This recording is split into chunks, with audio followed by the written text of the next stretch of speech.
Hello, my name is Tyler Gerkink. This is my buddy Clay Bodo. Bodo, I am in the course Introduction to Professional Ethics. In this assignment, I'm supposed to talk to somebody within my work environment. We're both in the Army about what I've learned and kind of discuss how we could approach an ethical dilemma with the three ones that stick out to me. So the three that stick out to me are fidelity, the simple terms, keeping one's promises, non-malfeasance, no harm for an immoral reason, and beneficence, I'm probably saying that the wrong way, but reasonably improving lives around you. And those always stuck to me because I feel the Army deals with those three quite often, especially that last one, improving your foxhole. So I want to talk to you today. We always have leaders that want to know everyone's business, and it's to create that environment of trust. Leaders need to trust their soldiers, so they feel the best way to do that is to know who they are, and they want soldiers to trust them by like coughing up that information. But it's I've noticed where it can cause strife and almost go back the other way, where it creates an untrustworthy environment because it just feels like people are just rooting for the negative. So aside from your normal job where you have 100% confidentiality, let's say you have a leader coming to you to find out everything you know about one of your soldiers under you or just somebody else's soldier. With the three that I talked to you about it today, how would you approach that ethical dilemma of how much information do I give this guy because he's like a first sergeant or a captain while still regaining the trust of my soldiers or that other soldier around me? Yeah, so, there's... Like, hey, Bodo, I gotta know about this guy. That's what improves their foxhole. That's usually what they're gonna say. So I think I'll tell you about the soldier. Soldier's been married for, 2 years, came to the unit, however many months, years ago, is what position they serve on a team,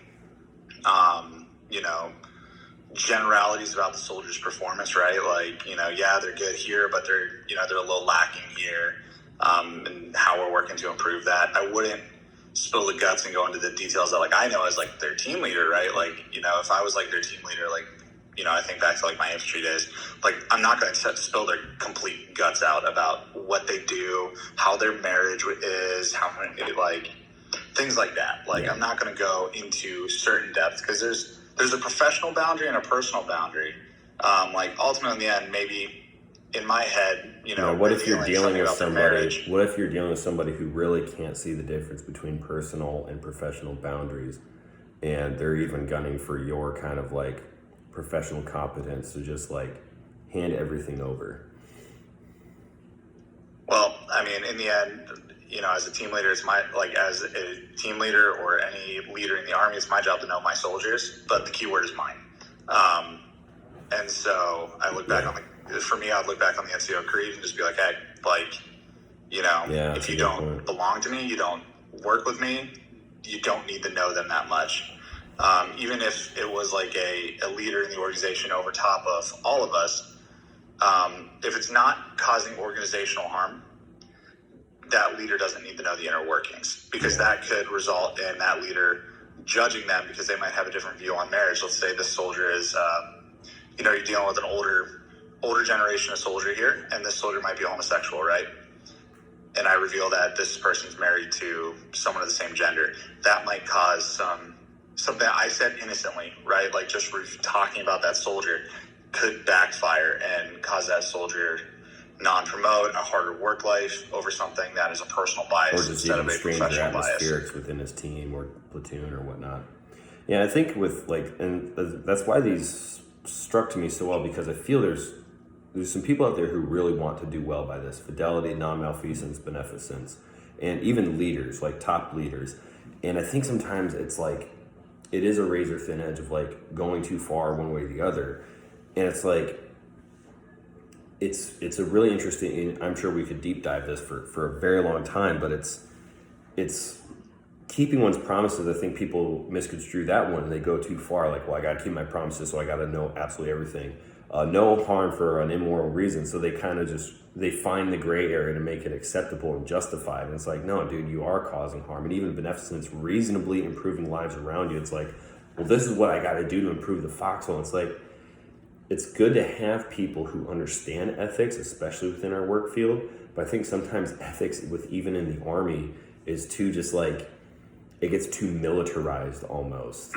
And I'm sure it's with any profession, but it's like it's riding the ethical train too hard to get to what you want to do. And really, what you realize, what you did the whole time, was you actually derailed the entire process and create more of a toxic environment. So I guess that's kind of what I was getting to, was how ethics within our work life can actually be used to create a toxic environment.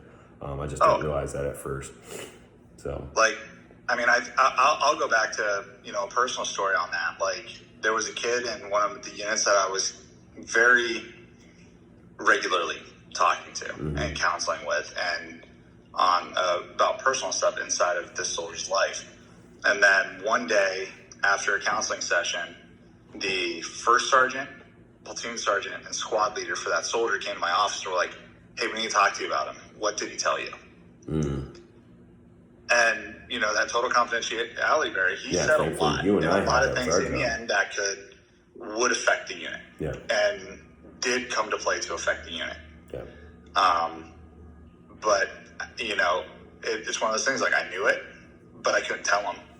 And it was one of those things where I respectfully had to tell him to go away. Well intended, right? Like, they wanted to see what was coming, how they could help that soldier, but there's this barrier of, like, ethically, I cannot say a single thing. Yeah. And you and I both know it. Yeah, it's kind of weird how sometimes soldiers don't get to see how their leadership has their back when they are exposed to examples repeatedly of their leadership trying to figure out what's going on, like, with them all the time in the front. And it's like, it is a weird moral way of how they convince themselves, like, this is how I get my guys back, which there's been plenty of guys who do use the information that they learn about their soldiers to, cover their backs even more. But yeah, like I said, it's very fascinating how within the Army, even the topic of ethics can quickly be used in such a way that it creates actually more of a toxic environment than it did an actually ethical and moral environment. So, well, I appreciate you talking, man. Hopefully this will upload to YouTube and the link will then work, and then I'll have my video to wrap up our discussion as well, but this will help accompany it. So I appreciate it, man. Thank you. Thank you for letting me join. Yep. I'll talk to you later. All right. Later. Yep. Bye.